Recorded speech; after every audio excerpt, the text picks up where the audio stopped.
I'm meeting with y'all today during your grade level planning time to discuss the upcoming walkthrough that we're going to have in the next week or so.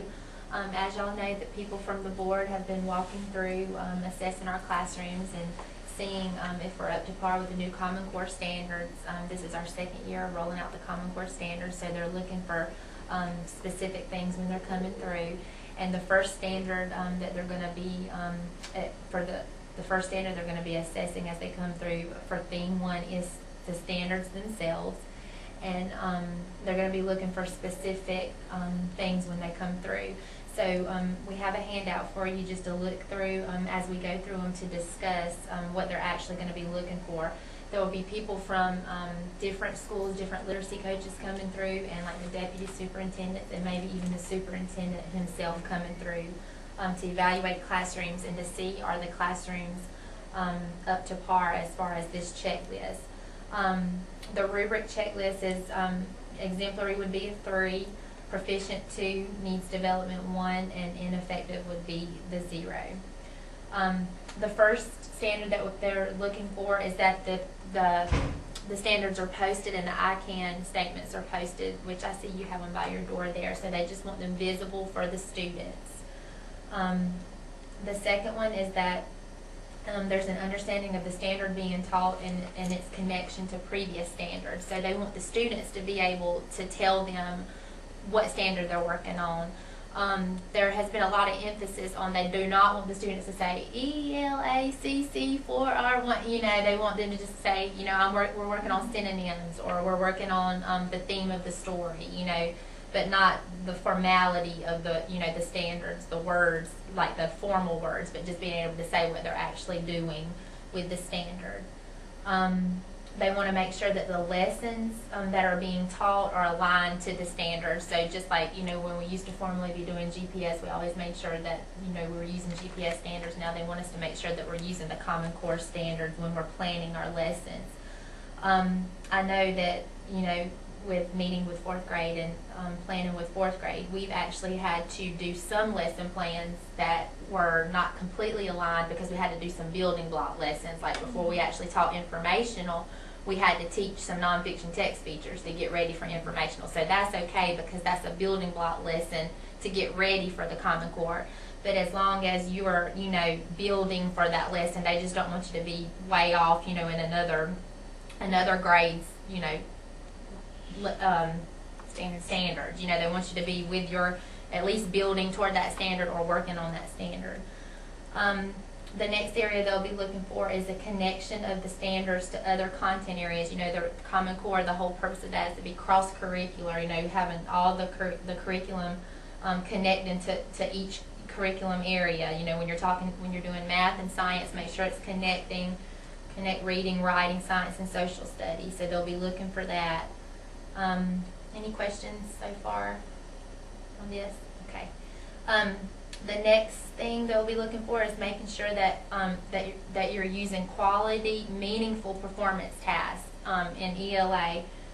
They're going to start with ELA, and then eventually they'll be looking for it in science, social studies. But they're going to start with ELA, next moving on to math, and then looking for it in every area.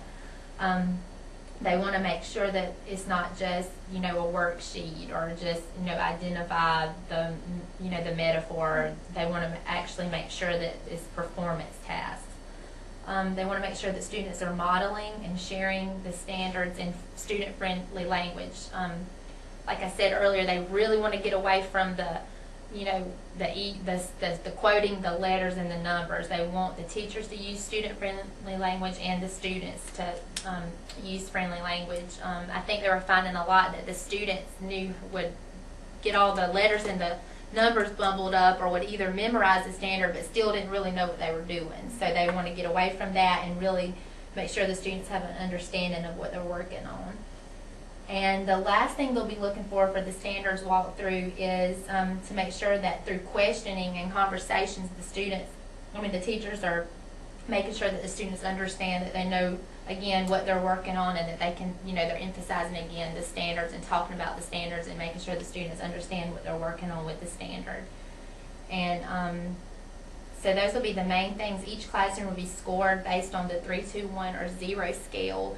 And at that point, after they come in and score, our literacy coach, Ms. Robertson, will meet with every grade level and talk to us about what we need to work on and what we can improve on as a school. Do y'all have any questions about the checklist or the upcoming walkthrough? What exactly does it mean when it says a meaningful, can you explain what a meaningful performance task looks like?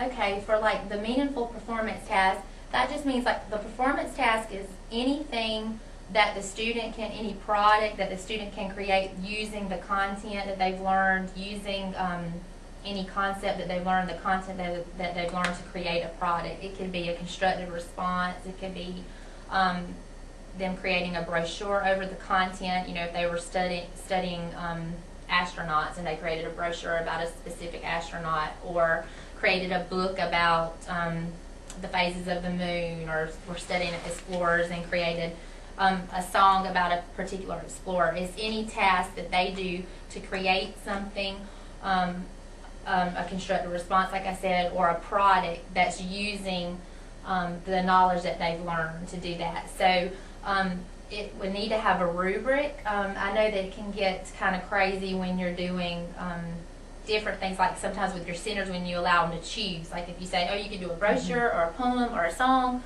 or a book, or any kind of type of poster that you would like to do to display the information that you've learned. And for that kind of thing, there are generic rubrics, and I actually have some if y'all would like for me to email that to you, where it could be like a generic performance task where it will say performance task rubric, and it'll have generically, like for your performance task, make sure you include 5 facts on your explorer, or make sure that you have if you have 1 to 2 grammar errors, this is the score you'll receive. So they're typed. I have some of those, so that when I'm going to let students choose any type of task, and I'm going to have a list of like 10 or 12, then that generic rubric will work for any task they choose. But of course, if it's going to be a performance task where everyone in the class is going to work on that one, like if you're going to model one and they're all going to do a brochure, then you would need to have a specific rubric for that, because they're going to all do it together on that same one. And then I have a rubric for a brochure too, so I can share those resources with y'all as well if you would like those. But any other questions?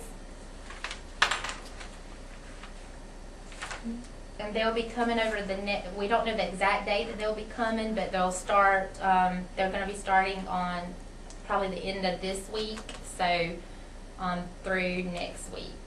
So they can come in any time, and it's unannounced. So just be ready. Well, Thank you.